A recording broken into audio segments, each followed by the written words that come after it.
আসসালামু আলাইকুম। আমি শাম্মী আক্তার লিমা আছি আপনাদের সঙ্গে। কাছে এবং দূরে যে যেখান থেকে আমার আজকের ভিডিওটা দেখছেন, আশা করি আল্লাহর রহমতে আপনারা সবাই ভালো আছেন। আমিও আলহামদুলিল্লাহ ভালো আছি। অনেক দিন পর নতুন একটা ভিডিও নিয়ে আপনাদের মাঝে হাজির হয়েছি।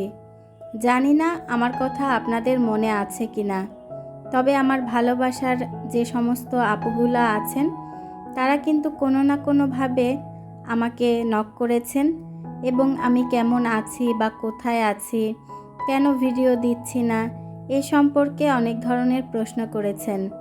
তবে সত্যি কথা বলতে অনেকটা ব্যস্ততা কিংবা অলসতার জন্যই আপনাদের সঙ্গে নতুন কোনো ভিডিও শেয়ার করতে পারিনি। এজন্য পুরাতন একটা ভিডিও আপনাদের সঙ্গে আজকে শেয়ার করছি।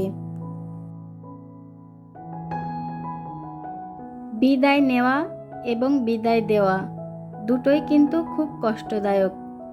আমি যেহেতু ঢাকা শহরকে বিদায় দিয়ে আমার নিজ শহরে চলে এসেছি, সুতরাং ওই বিদায়টা আমার জন্য খুবই কষ্টদায়ক ছিল, যেটা আসলে আমাকে এখনও তাড়া করে বেড়াচ্ছে। অনেক দিন যাবৎ আমি ঢাকায় ছোট্ট একটা সংসার গড়ে তুলেছিলাম, আর সেই ছোট্ট সংসারটাকে যখন আমি গুছিয়ে নিয়েছি, তখন কিন্তু আমার বুকের ভেতরটা একটা অন্যরকম হাহাকার করছিল। কেন জানি না এত বেশি খারাপ লাগছিল, যেটা আসলে ভাষায় প্রকাশ করা সম্ভব নয়। অনেকটা বছর আমি ঢাকা শহরে থেকেছি, যদিও বা এখন আমি আমার নিজ জেলা কিংবা বাবা মায়ের কাছেই চলে এসেছি, তারপরেও কেন জানি আমার খুব বেশি খারাপ লাগছিল। এই ভিডিওটা আমার প্রায় 1 থেকে 1.5 মাস আগের করা একটি ভিডিও। বাসা গোছানোর শেষ মুহূর্তে আমি এই ভিডিও শ্যুটটুকু নিয়েছিলাম। আমি কিভাবে আমার কাচের জিনিসপত্রগুলো গুছিয়ে নিয়েছিলাম, চেয়েছিলাম আপনাদের সঙ্গে ভিডিও আকারে শেয়ার করব। তবে সত্যি কথা বলতে গোছাতে গিয়ে আমার কিন্তু খুব বেশি খারাপ লাগছিল। ভিডিও করার মতো মন মানসিকতা আমার একদমই ছিল না।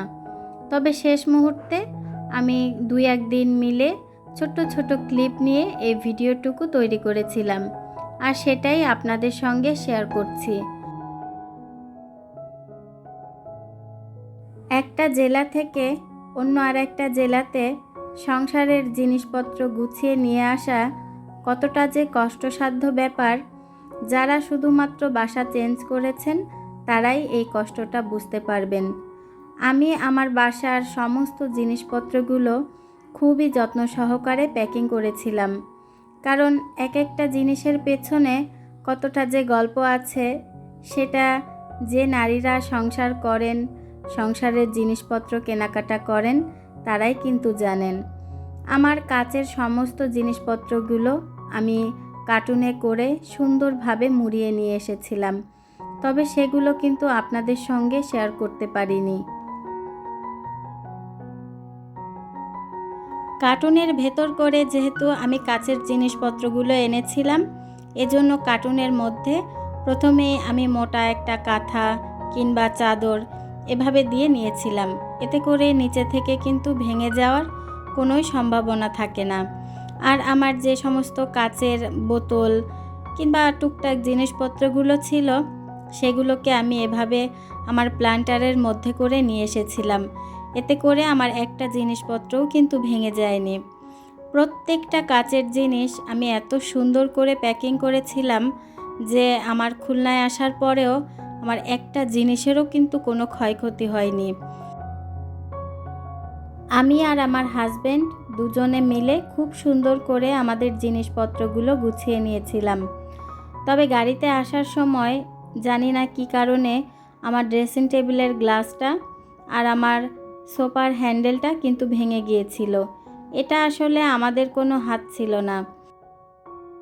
ভিডিওটা যেহেতু অনেক দিন আগে করা ছিল, এজন্যই কিন্তু এখন আপনাদের সঙ্গে সব কথাই শেয়ার করতে পারছি। বর্তমানে আমার নতুন বাসাটাও কিন্তু আমি খুব সুন্দর করে গুছিয়ে নিয়েছি। ইনশাআল্লাহ আপনাদের সঙ্গে এখন থেকে নতুন করে ভিডিও শেয়ার করার চেষ্টা করব। আর আমি প্রত্যেকটা কার্টুনের গায়ে আমি ভেতরে কি কি জিনিস রেখেছি সেগুলো কিন্তু ছোট্ট করে লিখে নিয়েছিলাম। অনেক দিন আপনাদের সঙ্গে কোনো কথা হয় না। আমার অনেক আপুরাই আমাকে মিস করেছেন, আমিও কিন্তু আপনাদেরকে খুব মিস করেছি। আমার প্রিয় যে সমস্ত আপুদের ভিডিওগুলো আমি দেখি, তাদের ভিডিওগুলো কিন্তু আমি সময় করে দেখে নিতাম। তবে আমি যে আপনাদের সঙ্গে ভিডিও শেয়ার করব, সেই ধরনের মন মানসিকতা আমার একদমই ছিল না। আসলে নতুন বাসা গুছিয়ে নেওয়ার পর আমি কিন্তু আমার বাবার বাড়িতে অনেক দিন ছিলাম, আর সেখানে ভিডিও করার মতো কোনো ইচ্ছা ছিল না। বাবা মা ভাই বোনের সঙ্গে খুব সুন্দর সময় পার করেছি। আলহামদুলিল্লাহ, এখন আবার নতুন বাসাতে এসেছি, আর চেষ্টা করব নতুন বাসার ভিডিওগুলো আপনাদের সঙ্গে শেয়ার করতে। আজকের ভিডিওটা আপনারা আমার কোন কোন আপুরা দেখছেন আমাকে কিন্তু ছোট্ট একটা কমেন্ট করে জানাবেন, আমার কিন্তু খুব ভালো লাগবে। এখন যখন আমি এই ভিডিওতে ভয়েস দিচ্ছি, আমার কিন্তু খুব খারাপ লাগছে, কারণ আমার ঢাকার বাসাটাকে আমি খুবই মিস করছি। ঢাকার বাসার সঙ্গে সঙ্গে ঢাকায় আমার কিছু ভালোবাসার মানুষকেও আমি খুব মিস করছি, কারণ তারা আমাকে এত বেশি ভালোবাসতো আর আমিও তাদেরকে এত বেশি ভালোবাসতাম। আসলে এখানে আসার পর তাদের কথা আমার সব সময় খুব মনে পড়ে। ইচ্ছা করে পাখির মতন দুটা ডানা দিয়ে আমি উড়ে তাদের কাছে চলে যাই, তবে এখন তো সেটা চাইলেও সম্ভব নয়। তবে ভালোবাসার মানুষগুলো সব সময় থেকে যাবে মনের একদম অন্তরের অন্তঃস্থলে। যেদিন আসলে বাসা গোছানোর কাজগুলো করতাম, সেদিন রান্না করার একদমই টাইম পেতাম না। এজন্য যেদিন আমি রান্নাবান্না করতাম, সেদিন কিন্তু একটু বেশি বেশি করে রান্নাবান্না করে তারপর 2-1 দিন ধরে সেই খাবারটা খেতাম। আর ফ্রিজে কিছু দুধ ছিল, আসলে ওগুলো তো ঢাকা থেকে খুলনায় টেনে আনতেও কেমন লাগছিল। এজন্য ফ্রিজে যে সমস্ত খাবারগুলো ছিল সেগুলোকে আমি শেষ করারই চেষ্টা করেছি। ফ্রিজে কিছু দুধ ছিল, সেই দুধটুকু দিয়ে আমি এখানে পায়েস রান্না করে নিচ্ছি। আজকে আপনাদের সঙ্গে গুছিয়ে কোনো ভিডিও আমি শেয়ার করতে পারছি না। হযবরল একটা ভিডিও নিয়ে আপনাদের মাঝে হাজির হয়েছি, কারণ আপনাদেরকে আমি খুব বেশি মিস করছিলাম। এজন্য আপনাদের সঙ্গে কানেক্ট থাকার জন্যই আজকের ভিডিওটা শেয়ার করেছি। জানি না আপনাদের কাছে কেমন লাগছে। যদি ভালো লেগে থাকে প্লিজ একটা লাইক দিতে ভুলবেন না। আর আপনি যদি আমার চ্যানেলে নতুন হয়ে থাকেন, চাইলে চ্যানেলটিকে সাবস্ক্রাইব করে পাশে থাকা বেল আইকনের অল অপশনটি সিলেক্ট করে রাখবেন। আর আপনি যদি কাজটি অলরেডি করে থেকে থাকেন, আপনাকে অসংখ্য ধন্যবাদ। এই যে মাটির ফ্লাওয়ার ভাসটা দেখছেন, এটা আমার সংসার জীবনের কেনা প্রথম একটা ফ্লাওয়ার ভাস। এই ভাসটা ভেঙে গিয়েছিল, আর সেটাকে আমি কিন্তু আঠার সাহায্যে লাগিয়ে নিয়েছি। আর এর কালারটাও কেমন যেন হয়ে গিয়েছিল, এজন্য আমি নতুন করে একটু কালার করে নিচ্ছি। আসলে বাসা গোছানোর সময় মাঝে মাঝে এত বেশি বোরিং লাগতো যে এক কাজ করতে খুব একটা ভালো লাগতো না। এজন্য মাঝে মাঝে নিজেকে একটু হ্যাপি রাখার জন্যই আমি টুকটাক এই ধরনের কিছু কাজ করেছিলাম, আর সেটাই আজকে আপনাদের সঙ্গে একটু শেয়ার করছি।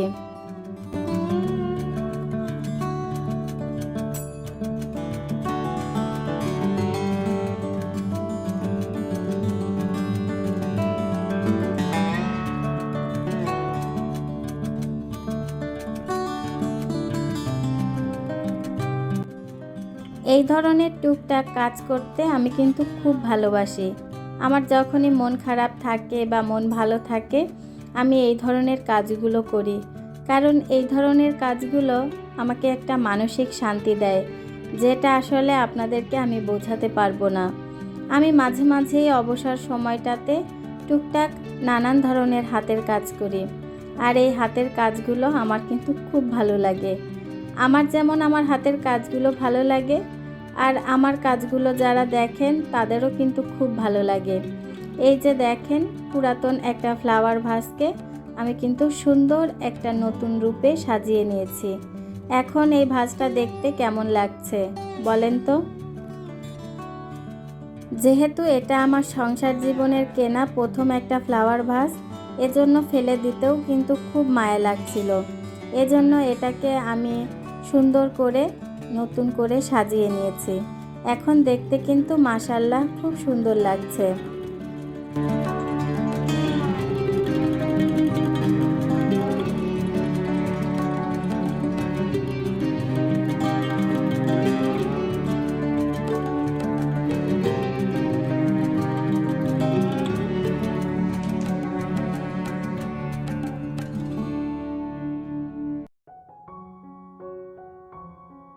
হাতের কাজ করতে করতে এখানে আমি পায়েসটাও কিন্তু রান্না করে নিয়েছি।